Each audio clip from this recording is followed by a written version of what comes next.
అందరికీ నమస్కారం। ఈరోజు సూర్యాపేట జిల్లా కేంద్రంలో ఉన్నటువంటి ప్రభుత్వ జనరల్ ఆసుపత్రి చాలా ఎక్కువ మందికి సేవలు అందించేటువంటి ఆసుపత్రి। రోజువారీ చూసుకుంటే దాదాపు సుమారుగా 1000 మంది ఓపీ ఉండేటువంటి ఆసుపత్రి। ఎప్పుడూ కూడా ఈ ఆసుపత్రి చాలా ప్రజలు సర్వీసెస్ తీసుకుంటూ ఉంటారు। ఈ సందర్భంగా ప్రజల సేఫ్టీ అండ్ సెక్యూరిటీ, అదేవిధంగా హాస్పిటల్ సేఫ్టీ సెక్యూరిటీ, అదేవిధంగా హాస్పిటల్లో పనిచేసేటువంటి సిబ్బంది, డాక్టర్స్ అండ్ మిగతా వైద్య సిబ్బంది సేఫ్టీ సెక్యూరిటీ గురించి ఒకసారి విజిట్ చేసి ఈ అరేంజ్మెంట్స్ అన్నిటి గురించి మనం రివ్యూ చేయడం జరిగింది।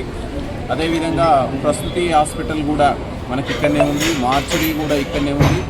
ఈ సందర్భంగా అక్కడ కూడా బాలింతల యొక్క సేఫ్టీ అండ్ సెక్యూరిటీ, వాళ్ళ పిల్లలు శిశువులు పుట్టినటువంటి వాళ్ళ యొక్క సేఫ్టీ సెక్యూరిటీ, గతంలో ఉన్న అనుభవాలని దృష్టిలో పెట్టుకొని మనం ఇక్కడ ఉన్న లోకల్ ఎస్హెచ్ఓ గారికి అండ్ డిఎస్పీ గారికి అండ్ ఇక్కడ ఉన్నటువంటి సూపరింటెండెంట్ డాక్టర్స్కి అందరికీ కూడా మనం ఇన్స్ట్రక్ట్ చేయడం జరిగింది। Proper CCTV functioning and police assisting, ఎక్కడైతే ఏమైనా సిబ్బందికి, వైద్య సిబ్బందికి ఏమైనా ఇబ్బందులు వస్తే ఇమ్మీడియట్లీ అవుట్ పోస్ట్లో ఉన్నటువంటి మన పోలీస్ వాళ్ళ సహాయం తీసుకొని సిచ్యువేషన్ని క్లాసిఫై చేసుకోవడం అండ్ అదేవిధంగా మనం ఈ అవుట్ పోస్ట్ని కూడా మనం ఇంకా కొంత స్ట్రెంథన్ చేసుకొని మ్యాన్ పవర్ పెంచుకొని ఏ మెడికో లీగల్ కేసు వచ్చినా ఇమ్మీడియట్లీ కన్సర్న్ పోలీస్ స్టేషన్స్కి ఇన్ఫామ్ చేసే మెకానిజాన్ని, కమ్యూనికేషన్ సిస్టమ్ని తీసుకురావాలని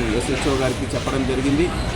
సో ఈ సందర్భంగా వైద్య సిబ్బందికి కానీ, వైద్య అధికారులకు కానీ అందరికీ మనం పోలీస్ తరఫున మనం ఖచ్చితంగా వాళ్ళకు కాన్ఫిడెన్స్ ఇస్తూ ఏ చిన్న ఇన్సిడెంట్ ఉన్నా పోలీసు యొక్క అసిస్టెన్స్ తీసుకొని ప్రజలకు వైద్య సదుపాయాలు, వైద్య సేవలు అందించడంలో ఎటువంటి ఉపేక్ష వహించకుండా ఉండాలని కోరడం జరిగింది।